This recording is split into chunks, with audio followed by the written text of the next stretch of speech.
अर्पिता की शादी राकेश से तय होती है, जो एक सरकारी नौकरी करता था। अरे चाची, अर्पिता इतनी सुंदर, पढ़ी लिखी और मॉडर्न लड़की है, फिर कहाँ आप इसकी शादी ऐसे घर में कर रही हैं?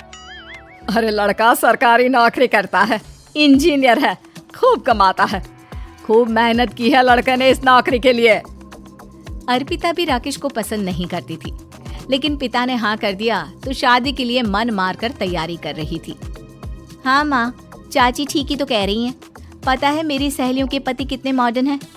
अरे देख बेटा, तू मॉडर्न है ना, वो पढ़ने लिखने वाला गांव का होनहार लड़का है, तू जैसा रखेगी रहेगा।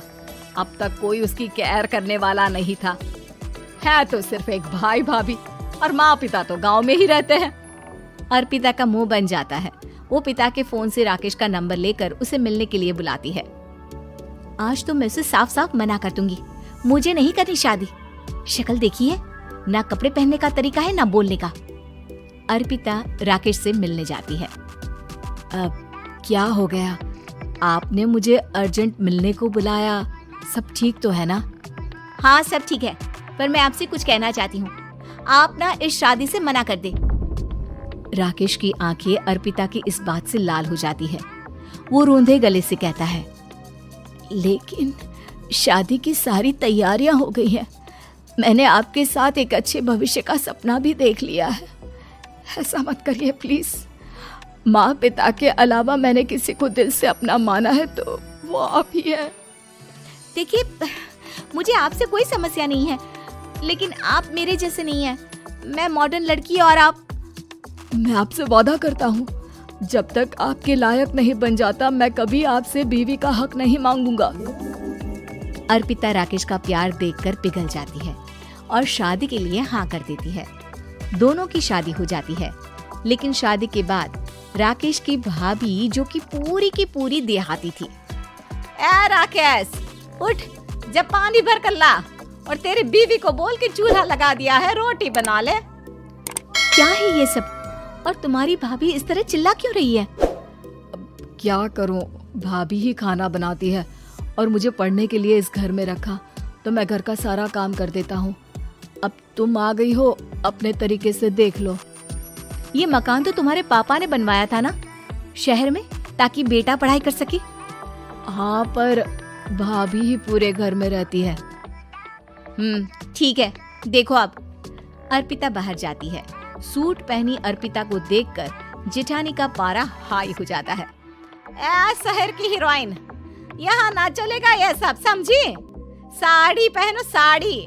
वो नारंगी वाली निकाले हैं तुम्हारे लिए, जिसमें हरे रंग का फूल बना है, और सीधे पहुंचो रसोई में। मेरे आगे नहीं चलेगा ये सूट बूट का नाटक, समझी? देखिए भाभी, आप बड़ी हैं, आपने राकेश की पढ़ाई में मदद की, लेकिन ये मकान इनके पिताजी का है, तो मैं अपना पोर्शन अलग कर रही हूँ। मैं आज से आपके साथ नहीं रहूंगी। जेठानी का तो मानो पारा ही हाई हो जाता है। और ऐसा कैसे नहीं रहेगी? हाँ, और कौन बोला कि राकेश अलग हो जाएगा? वो अपने भाई के बिना नहीं रहता। आज देखिए तो, देखिए कल के आई छोरी क्या बोल रही है। राकेश के साथ बात हो गई है, मैंने ऊपर का हिस्सा राकेश को दे दिया है, उसकी अपनी जिंदगी शुरू हो रही है, तो अच्छा है ना कि अब रसोई भी अलग हो जाए। अर्पिता राकेश की ओर फक्र से देखती है कि उसने अर्पिता के लिए स्टैंड लिया। अर्पिता बाजार में जाकर सारा रसोई का सामान ले आती है। पिता के दिए सामान से घर सजाती है और अपने तरीके से पूरे घर की सजावट करती है। शाम को राकेश ऑफिस से आता है। कुर्ता पैजामे में राकेश को देखकर, अरे ये क्या पहना है? भाभी सिलती है ना कुर्ता, मैं सारी कमाई भाभी को ही दे देता हूँ। लेकिन अब ना बीबी को देना होगा, क्योंकि भैया भी अच्छी नौकरी करते हैं। भाभी अपने पति का पैसा संभालें और मैं अपने पति का पैसा संभालूंगी। तभी भाभी आ जाती है। अरे देखो, बहुत हो गया। हाँ, अलग रहने तक तो ठीक था, लेकिन पैसा हम एक फूटी कौड़ी नहीं देंगे। बचपन से तुम्हारे पति को हमने पाला है, उसका हिसाब दो। अच्छा, हिसाब चाहिए? कितना पढ़ी हैं आप जो आपको हिसाब चाहिए? बड़े भाई हैं उनकी, जिन्होंने उन्हें पढ़ाया लिखाया, वो हिसाब मांगेंगे तो जरूर दे दूंगी भाभी। अरे देख, हाँ, अगर तूने पढ़ाई की है तो मैं भी अंगूठा छापना हूँ। अरे 5 की रात तक पूरी पढ़ाई की है, समझे? वैसे भी कल इन लोगों के माँ बाबूजी आ रहे हैं गाँव से, वही लोग ठिकाने लगाएंगे तुझे। अगले दिन सास ससुर आते हैं, दोनों बहुत ही सीधे लोग। अच्छा किया जो ऊपर के हिस्से में राकेश की गृहस्थी लगा दी। अब दोनों बेटे अपना अपना देख ले। छोटी बहू कहाँ है?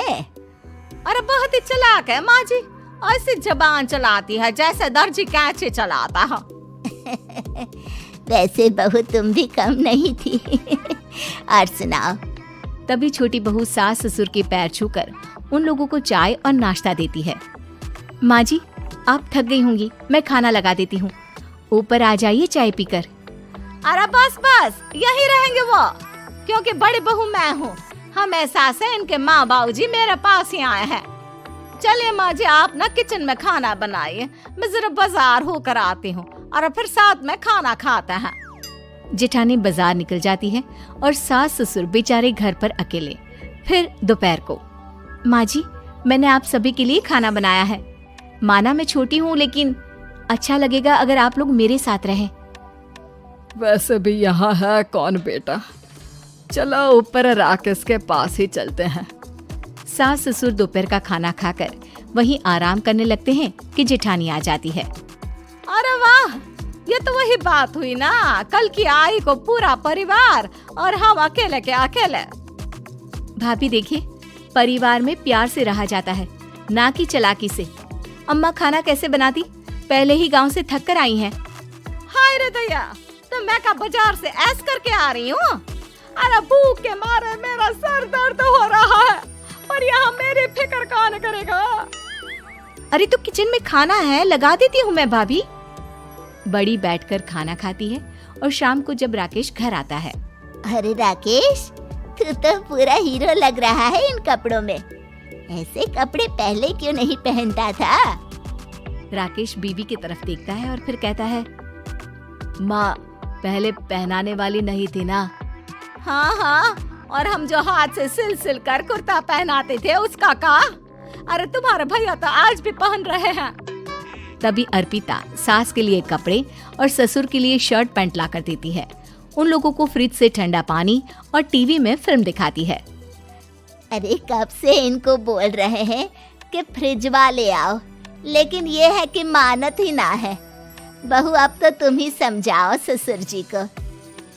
नहीं पापा, आप फ्रिज मत लीजिए। अरे वाह रे छोटे, खुद फ्रिज का ऐसे का मजा ले, और इनकी माँ के पास फ्रिज भी ना हो। अरे देखा पिताजी, देखा माँ जी कब बोल रही है। अरे उसकी पूरी बात तो सुन लो कि वो क्या बोल रही है। वो इसलिए क्योंकि अब माँ जी और पापा यहीं रहेंगे मेरे पास। घर को घर सिर्फ मॉडर्न या गांव की सोच नहीं, बल्कि संस्कार बनाते हैं भाभी, और संस्कार अच्छे हो तो सब सही हो जाता है।